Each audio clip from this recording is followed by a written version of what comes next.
India ન્યૂઝમાં આપનું સ્વાગત છે. નજર કરીએ સમાચાર પર.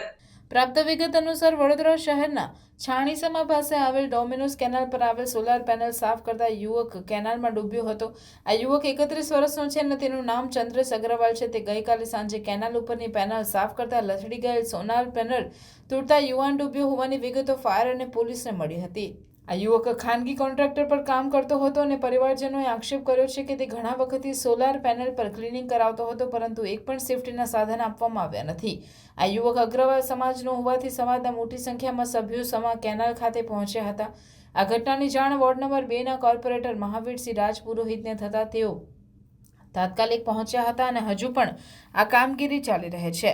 છાણી ટીપી 13 ફાયર વિભાગ દ્વારા યુવકની હજુ શોધખોળ ચાલી રહી છે. આ યુવક કેનાલમાં બેદરકારીના કારણે ડૂબ્યો હોવાનું પરિવારજનો આક્ષેપ કરી રહ્યા છે.